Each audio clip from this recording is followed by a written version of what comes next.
Hey everybody, and welcome to WCNC's Off the Clock with Carboni podcast. Here I am, for those of you on YouTube, in my home studio. Been doing this for about 6 months, sitting on this mostly trusty cooler. Anyway, this is our weekly chat with somebody with a great Charlotte sports story to tell, and there's so many of them. And you can find them obviously here on YouTube, also on Apple Podcasts, Spotify, Stitcher, anywhere you find your podcasts. Just make sure you do me a favor and hit follow or subscribe when you listen. We've had all sorts of great guests over the last month or so, including former NFL safety Eugene Robinson.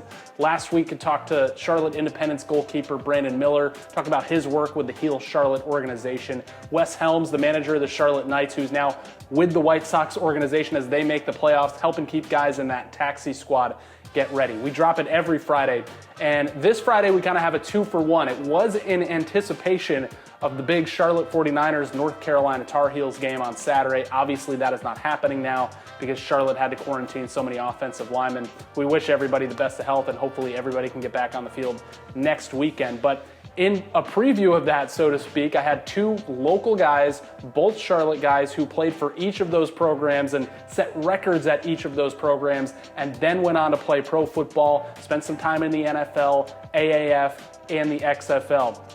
Talking about Austin Duke, former Independence High School star, record-setting receiver with the Charlotte 49ers. Also got a cup of coffee with the Panthers at training camp, and we talk about that.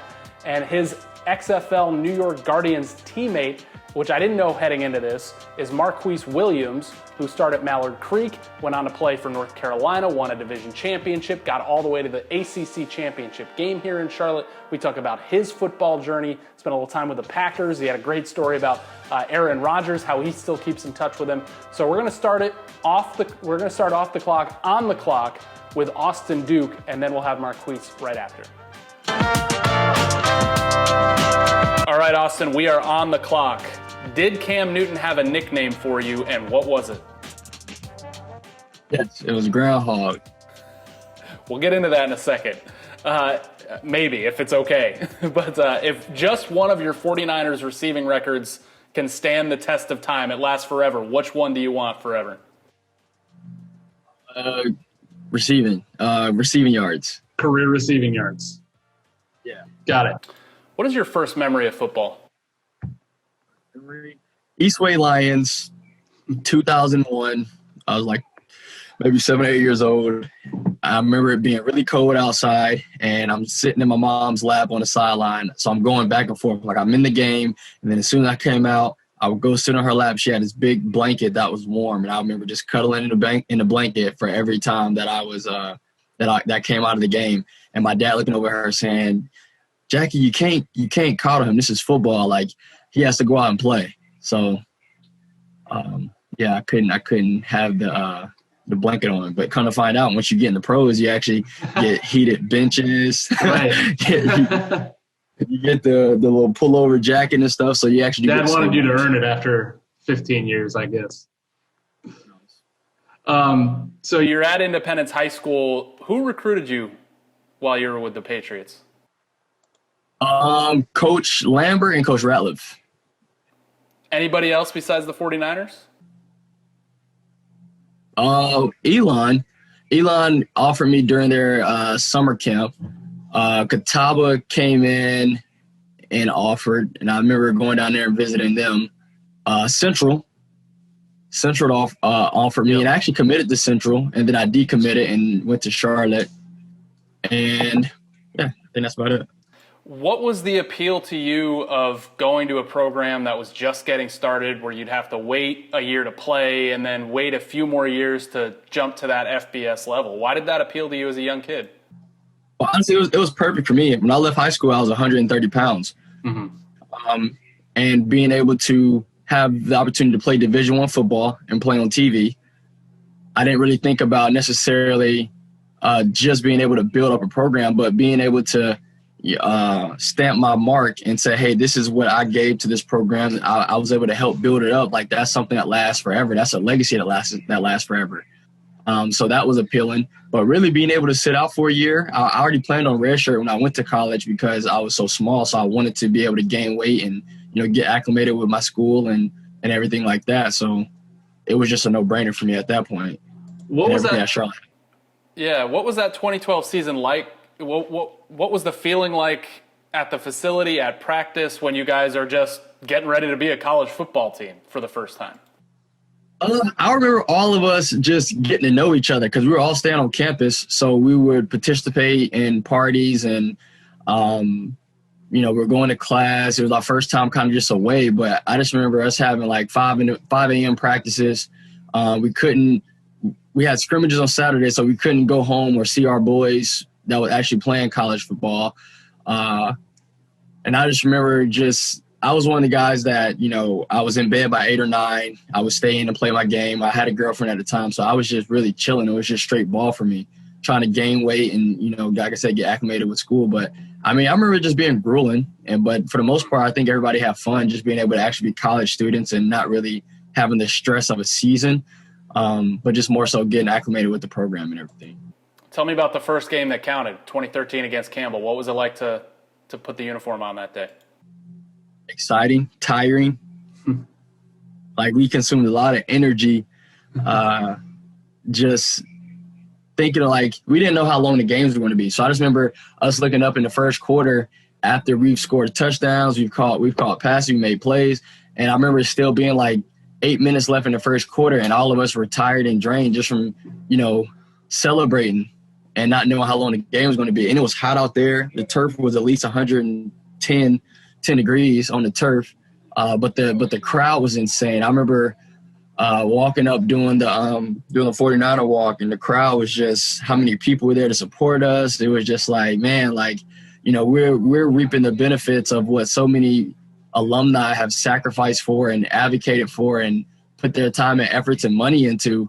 And to see that, I was able to be a part of that, and my teammates were a part of that. We just felt like rock stars. And then, we won that, ended up winning the game, and, we blew Campbell out. So it was just we're actually a D1 football team, and, we're actually pretty good. And, college life is going to be pretty good.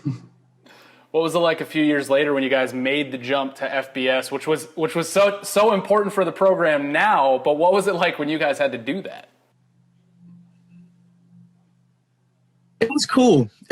I was more excited because, like I said, I had a goal of, I wanted to get to the league.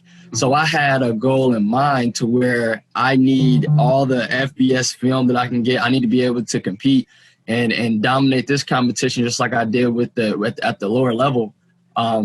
So for me, it worked out in that sense, and I was excited. But I don't think a lot of my teammates were more excited than they were kind of fearful or worrisome. And I think that's, I kind of had to personally, I kind of had to tune that out and, make the most out of that and try to lead our way through that. But a lot of guys just, they weren't really, sure of themselves that they could handle it. So once the new guys were coming in, the new D1 recruits that we had, a lot of those boys played and, kind of helped change up that culture. So yeah, overall it was cool, and a lot of guys were excited, but in the same sense, there was a lot of mixed feelings around the building from coaches and players. But we made the best of it, I guess. You're one of the first players in program history, so obviously you're all over the record book, but some of these records, it might be a while. These are some pretty big numbers, 97-yard touchdown reception. That's tough to beat. The single season receiving record of over 1,300 yards is going to be tough to beat. But when you look back now and you've had a few years to reflect and you see the program grow and you see what you've done and you see what Larry Ogunjobi's done, and some, I think you mentioned the other night there were a couple different guys, Highsmith and Ogunjobi, doing well on the weekend. What does it mean to you to be one of the first 49ers now? So I talked to Larry the other day, and I was telling him, it hurts me to my core. I'm so proud of Alex, Nate, Benny, Cam, Larry, that they're in the NFL, but it hurts me to my core to know that I'm not a part of that elite fraternity right now. And Larry just sent me a text. He's like, well, then don't stop trying. Mm-hmm. And, that's always been, a goal of mine. And, I've been reminiscing over the past couple of days. And sometimes, I've struggled with, having an opportunity and, failing at that opportunity ultimately. But but nonetheless, I'm grateful of it. I'm grateful of the support, grateful for the opportunity, and being able to be on to play with the Panthers and be on that stage. But at the end, I have to keep not dwelling on it, but reminiscing on the good times and the success that I did have, and understanding that when you get an opportunity, you can't drop balls, you can't miss assignments. You have to execute on it. And I think that's one thing that drives me now from, still training and, the other aspects of my life is that, I gave it my all. So ultimately I look back and I say, okay, now that I know better, I can do better. And you don't know what you don't know. But at the end of the day, how does this motivate me in my life moving forward? But what it means to me to be a Niner now, it's just, it's pride, man. Like you look at these guys and say, hey, we had, 2 to 6 NFL quality guys in our first class. And then following suit from that, we had, Nate, now we got Cam and Benny and Alex. So it just goes to show that, from our example, from the accomplishments that we've had, obviously it's given, the generation behind us or the classes behind us hope and the vision and something to chase after. If my failures were the cause of somebody else saying, yo, if he can do it, I can do it.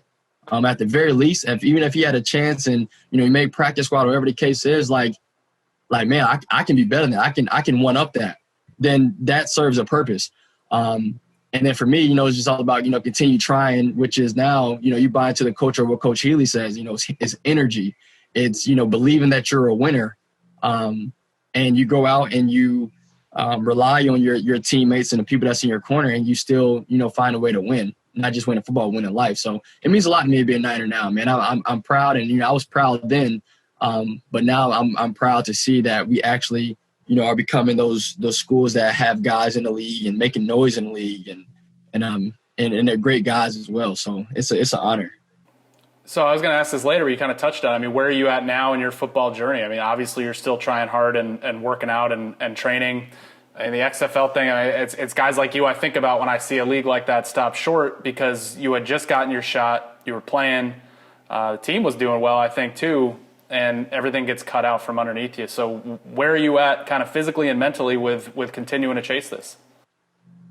I think you have to be strong. I remember Coach Ken told me, he said, Duke, this game of football, the strength coach for the Panthers, he said, this game of football is not for the faint of heart.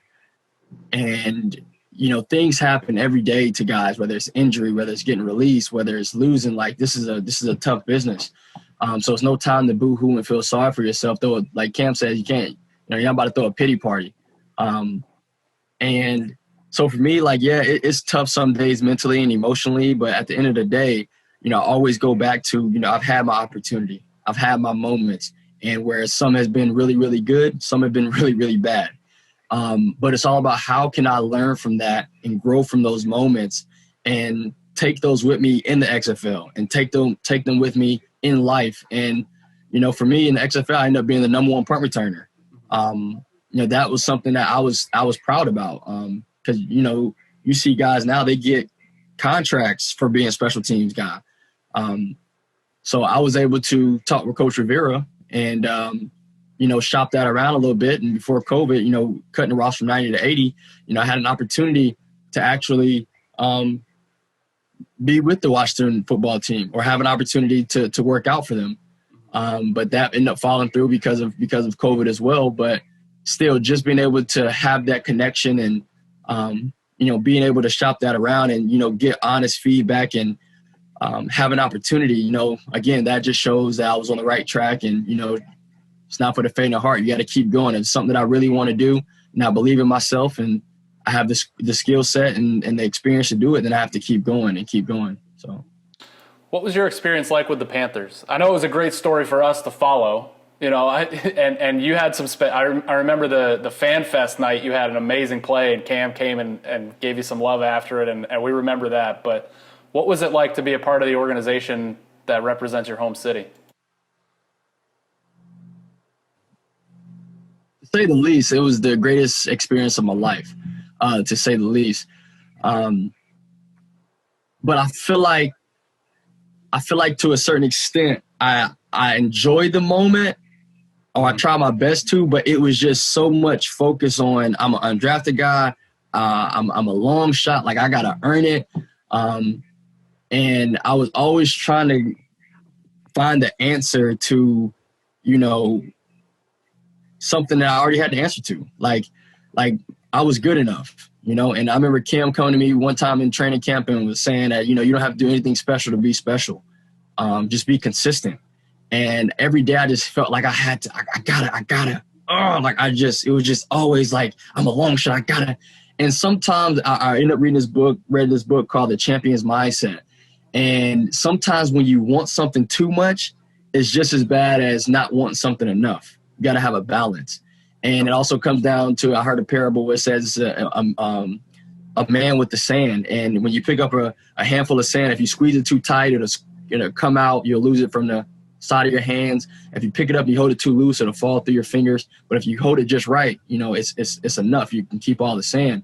And I felt like every time with the Panthers, I just tried so hard to make the team and in a sense feel a part, but I was already good enough. Like what I brought to the table was good enough. Me catching the ball was good enough. Me making plays was good enough.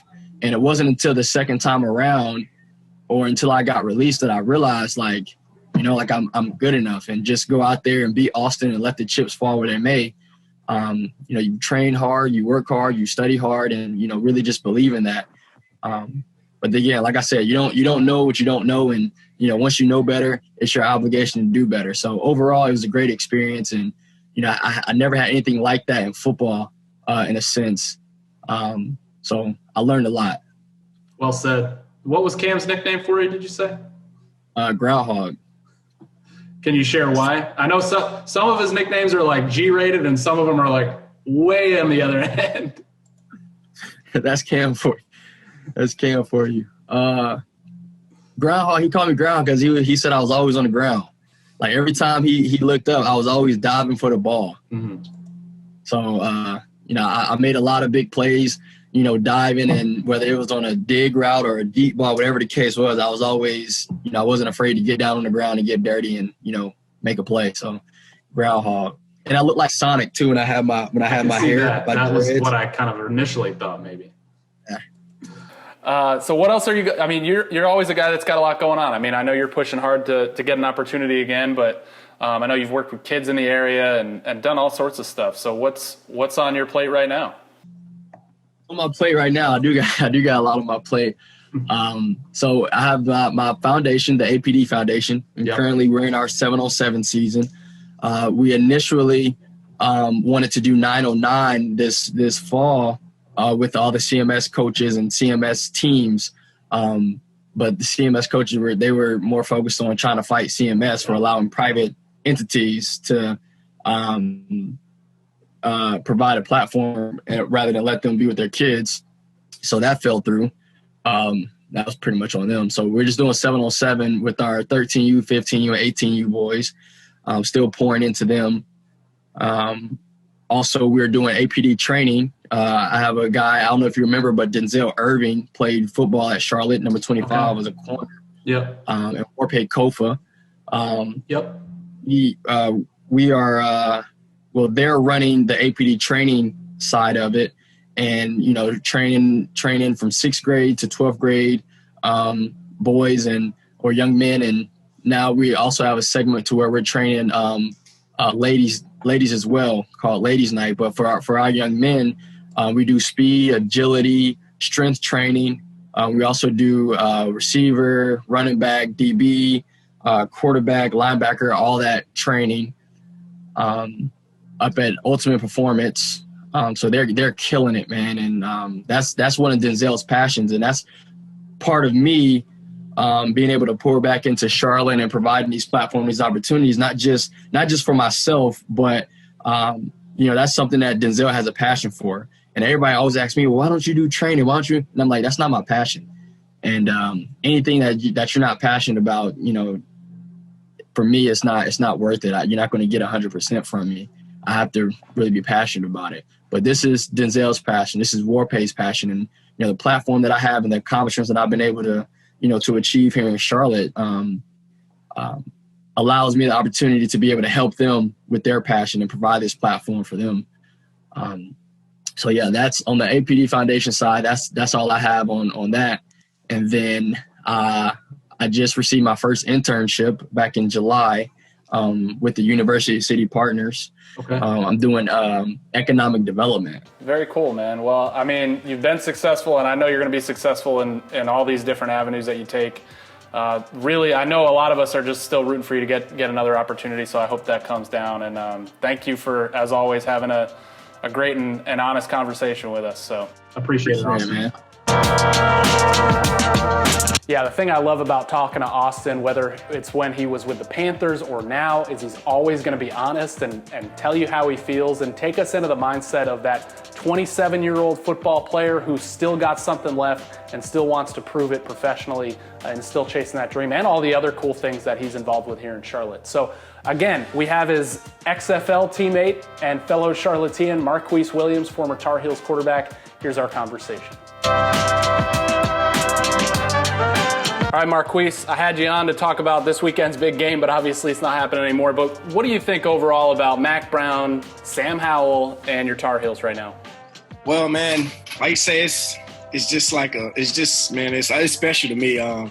Seeing those guys compete every Saturday, living up to the expectations. You know, they started slow, but they started to get on the road towards the second half. Man, I'm excited about what Coach Brown's been doing for our football team and the way he's bringing the family together. He's keeping it just, family oriented. With Sam Howell, man, he's a special kid. And I've seen it a long time ago when he was in high school, when he was throwing for numerous numbers, man. He's putting up touchdowns left and right on Football Friday night, because I still watch it. I love it.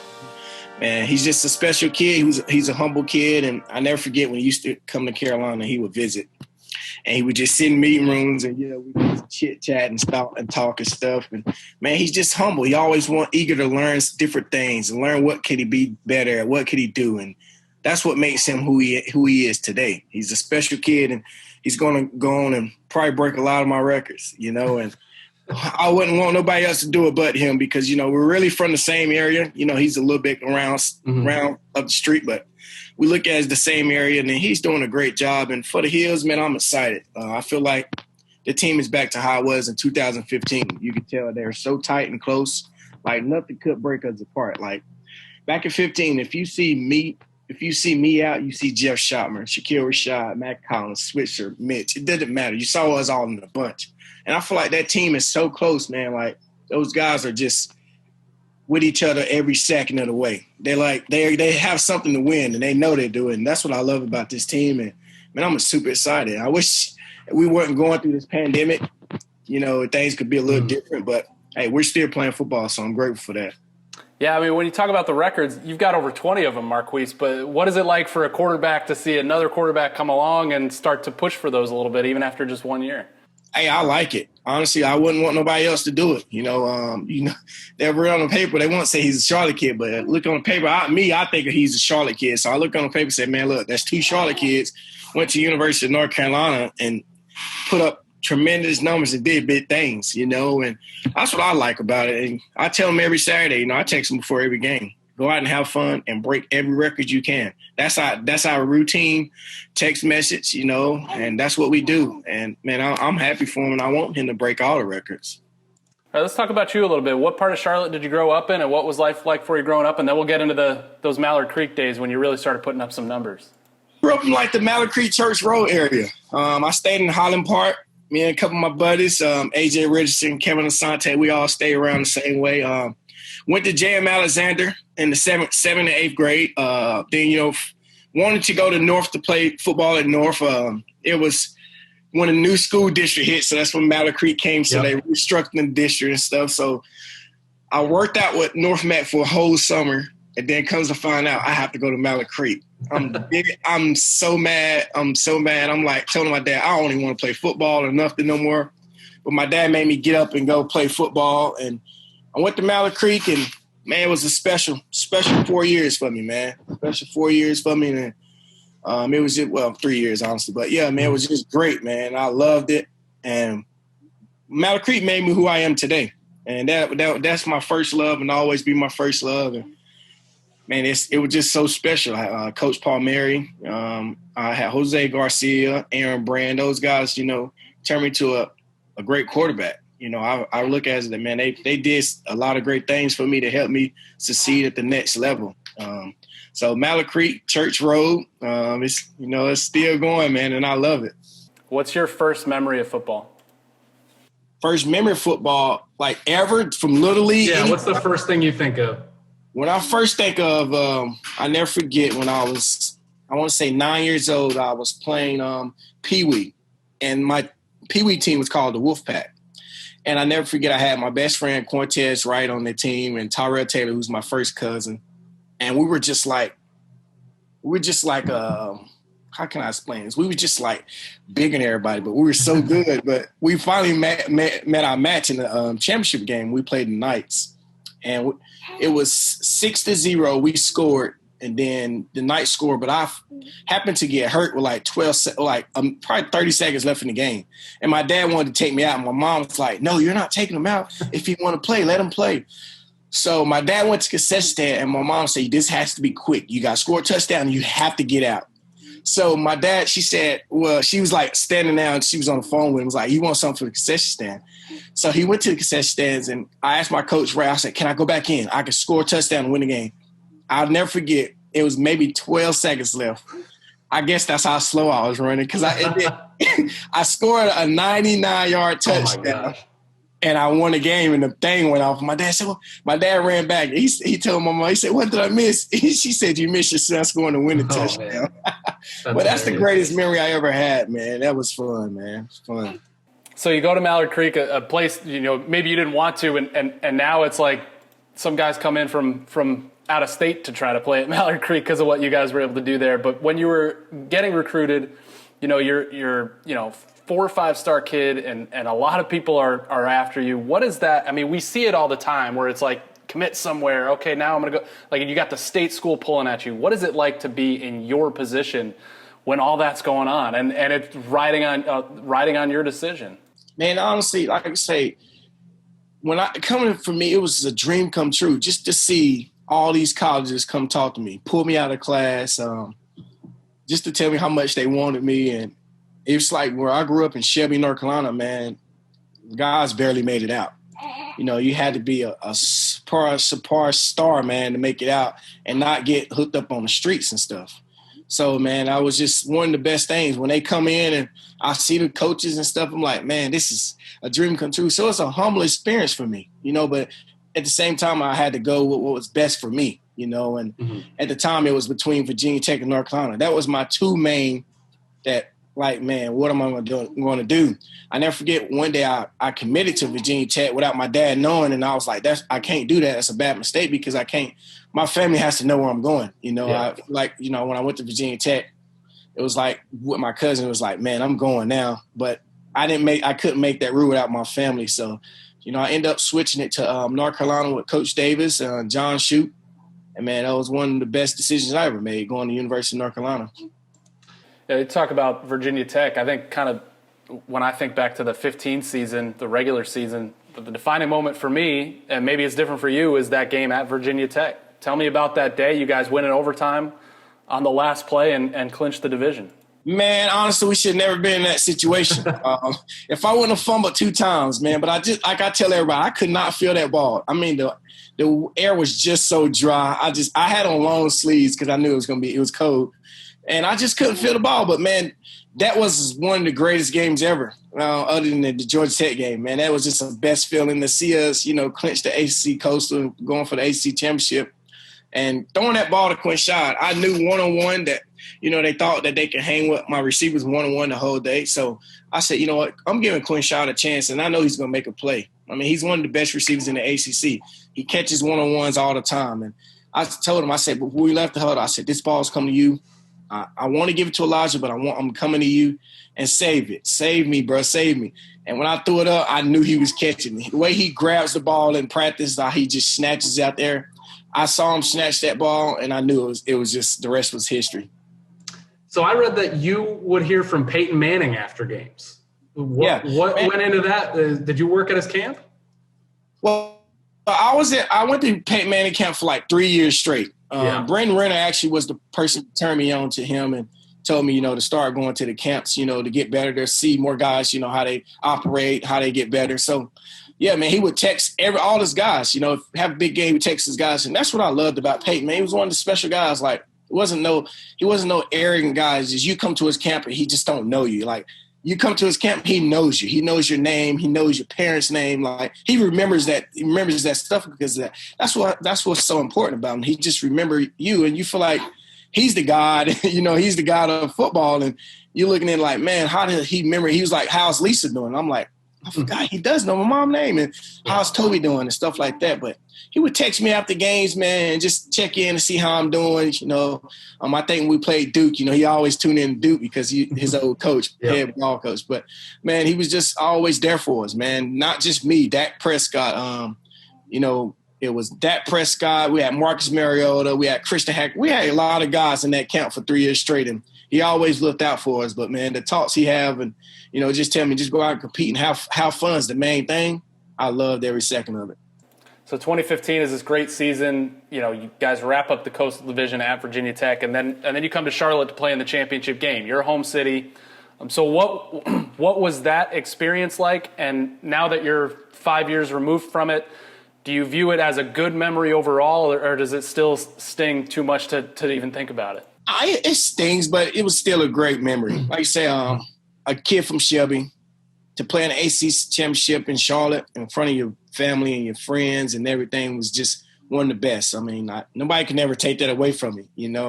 I was the quarterback that took the team to the ACC Championship. And not to look at it as like a cocky way, but I just think it's a great memory. Even though the outcome wasn't what we wanted it to be, but still a great memory, man. And, it still hunts about the onside kick because I think we just starting to heat up. But, hey, that's just how it is, and we live with it. But great memory. Man, just goes down as one of the best memories in my life. When you look back at your Tar Heels career and you got the jersey behind you, you're wearing Tar Heel blue right now, North Carolina blue. How happy are you that you made the decision to go to Chapel Hill and not Blacksburg? And what is the experience, how does it sit with you today? Man, it was the best experience I made. Like I said, I couldn't trade it for nothing. University of North Carolina treated me well. Not treated me well, treated me just as I was his own kid, and I think I just say that about the whole university. Man, it was fun, man, and I miss it to this day. A lot of guys miss it. We still talk to each other about it, man, and I think, man, it was like you say, it's not a 4-year decision, it's a 40-year decision. Because, after football and stuff, there's still guys that, want to look out for you and take care of you if you need help or anything. And that's what I love. Like I say, it goes a long way other than football. It goes basketball, baseball, soccer, lacrosse. Doesn't matter. It goes a long way, man. And that's what I love about it. What was your first professional experience like in training camp with Green Bay? Oh, man, it was special, man. Sorry, my daughters. That's all good. Get it right, quick. Do what you need to do. Yeah. Oh, man, it was a fun experience, man. In Green Bay, just learning from Aaron, just being there, man, and having fun with him. Learning was the biggest thing. Adjusting to the pro-style offense, getting back into the pro-style offense. But I think it was a lot of fun, man. And, got cut short, didn't make the team. But, still with this, just coming where I'm coming from, it was still just a dream come true. Yeah, what was it? We hear about quarterbacks and playing under Aaron Rodgers or playing with him. What was your experience like with him? Man, he was always there for me. If I needed to study, he was going to help me study. Hey, relax. If I need to study, he's always going to study, help me study, get better each day. Stay after practice with me, throws I missing it in practice. If I wanted to get better, he would, help me get better at those throws and stuff. And, a lot of people say he's cocky. He's not cocky. To this day, he still send me Christmas gifts to this day. And really? He's special, man. That's why I say, like, a lot of people that like just get a perspective of people like, oh, he's just cocky because the way he is on the field. They think of Cam Newton, he's just cocky. Mm-hmm. Cam Newton's one of the nicest persons ever I've met in my entire life, Yep. And just like Aaron, I think he's one of the nicest persons I've ever been around. And for the time I was with him, he taught me more about life than just football. There's, like he said, there's life other than football. He said, when my time is up, I have to live a life, right? And that's what it's about. That's what I love, people who just think it's not all about sports. It's about life too, Well, speaking of that, who you got with you today? This is Zaylee Grace Williams. This is my daughter. She's 3 months, man, and she's wild. Like she's a wild one, man. She's a wild one. You go to Saskatchewan. What is that like for a kid from North Carolina? Man, cold. Very cold, man. Canada was different, man, but I had a lot of fun. The fans were crazy, man. I mean, sold out crowd every time we played. It doesn't matter what days we played. We could play on a Tuesday night, they was going to be there. Wednesday night, it was going to be there. I loved it. You know, unfortunately, you know, I think, you know, missing my family too much, being across the border was kind of long stride for me because, man, this is when I was engaged and it was just kind of like, you know, I was missing. And I'm still a homebody, man. I have to be close to home. That's why I haven't moved far from the area I'm in, in the state of North Carolina, because I'm a homebody. And I think that's another reason why I didn't go to Virginia Tech, because I'm a homebody. Mm-hmm. But that experience in Saskatchewan was fantastic.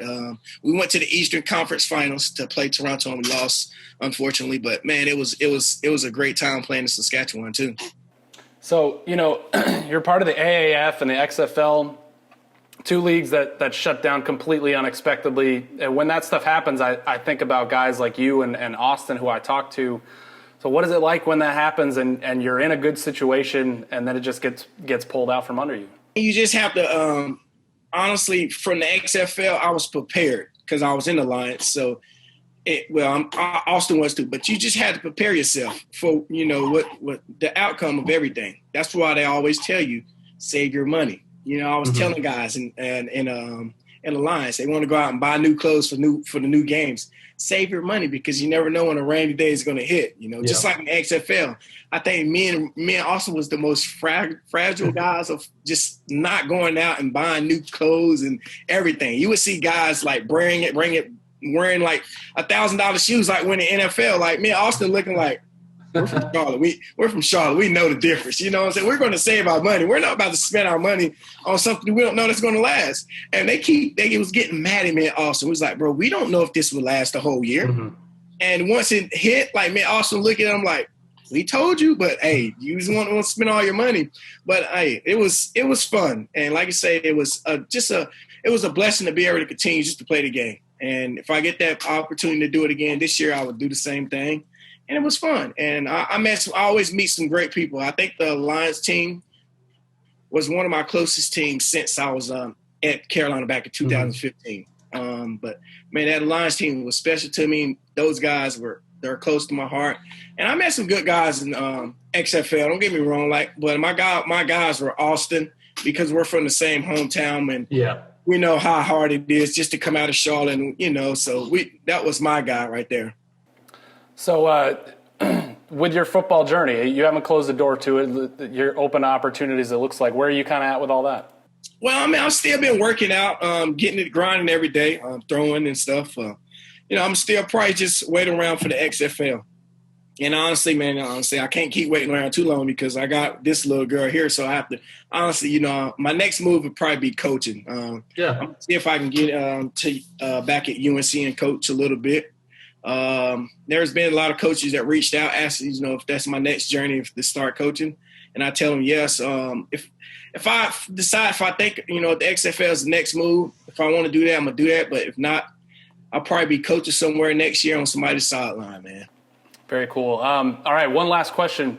If only one of your records can stand the test of time in Chapel Hill, which one do you want the most? And I got a list of them right here. So most career touchdowns. All right, what do we got? How many is that again? 99. 99. Yes. It should have been 100 if Mac wouldn't have failed against Duke. Oh. Hey, I don't know if Sam's using mostly his arm, a little bit of his leg, so I don't know if he's 99, but he might make you sweat for it. Yes, he is, man, and I hope he break a lot of them, man. I tell him every time, I hope he breaks all of them. All right, thank you again to Marquise and to Austin. Again, I really hoped that game could happen this weekend. Hopefully it happens down the road. And like I said, best of health to all the 49ers and hope they can get back on the field for their home opener against Georgia State next weekend. Thank you for listening to WCNC Charlotte's Off the Clock with Carboni podcast. Remember, subscribe and follow however you're listening or watching. And we're going to drop these every Friday. Got a pretty exciting guest for next week. as well. And of course, at the end of the weekend, you can catch me Sunday night on WCNC Charlotte, both before and after the big Patriots-Seahawks Sunday night football game. Of course, we're going to be talking a lot of Panthers as they head down to Tampa to face Tom Brady. We'll see you then.